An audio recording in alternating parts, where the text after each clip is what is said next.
Random Thoughts. In this video, I'm going to discuss Sir Charles Elliott's thoughts or Sir Charles Elliott's belief that the Somali and the Oromo were not Negro. Now, Sir Charles Elliott, of course, was the British official who was appointed to become what was known as the Commissioner of British East Africa.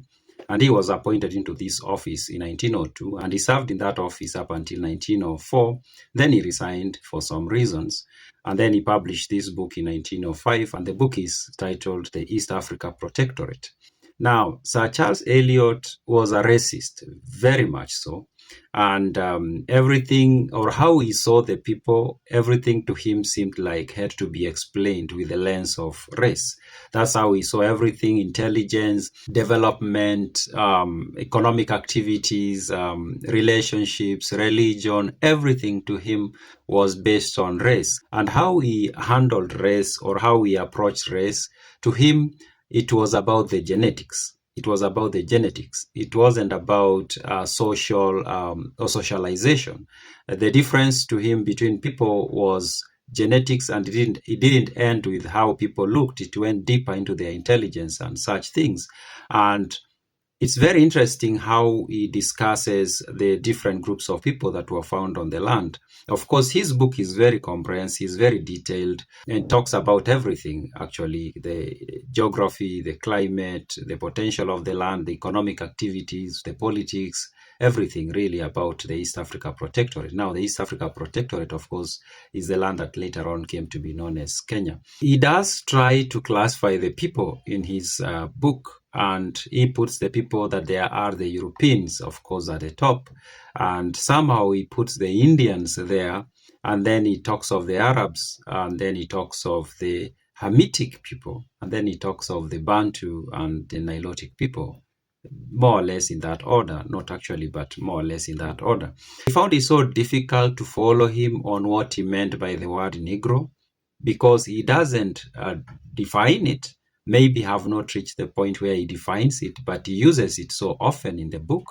Maybe I will find a place where he defines it as I read the book. I have not yet finished the book. But he uses the word a lot, and at some point he makes it appear like the use of the word excludes the Oromo and the Somali people for some reason. And to him, the Somali and the Oromo are what he classifies as Hamitic people.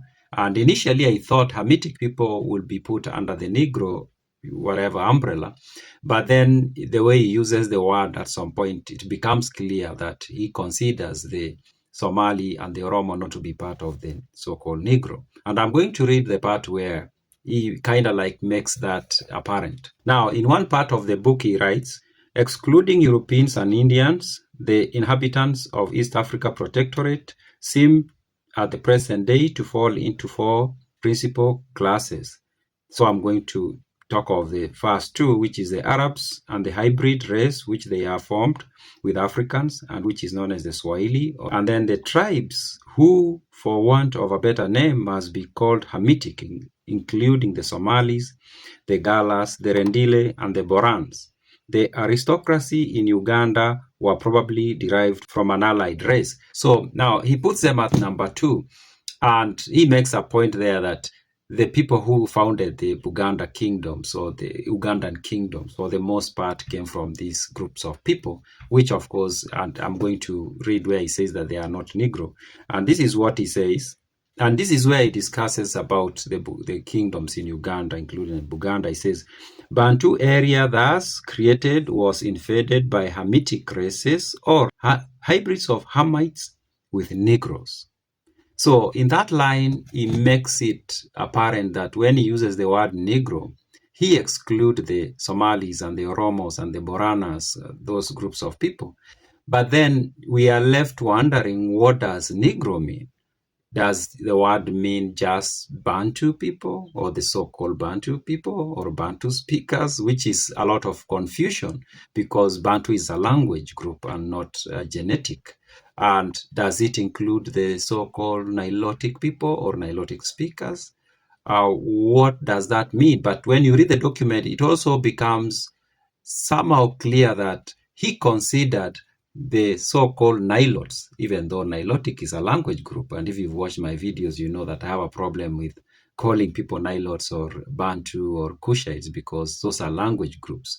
It seems like he implies that the so-called Nilots are a hybrid, the word he uses a lot, of the so-called Hamitic people and the so-called Negro. Now, the Negro part becomes unclear still, because does it mean it's just the Bantu, the so-called Bantu that are Negro? But if we are going to take that, then what do people of West Africa who don't fall into the so-called Bantu, what are they? Are they Negro or not? So that becomes a very undefined use of words, especially words that he uses to describe people.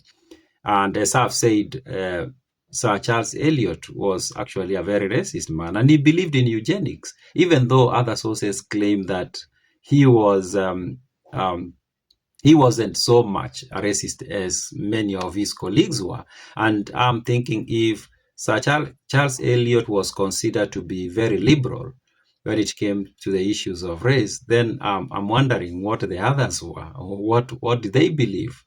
Because then it means we come from a past that is very dark, especially the colonial past, where people were really judged for the color of their skin, and the ethnic group they belonged to, such that some people felt they had the moral authority to make very, very serious decisions about people. Those are my random thoughts.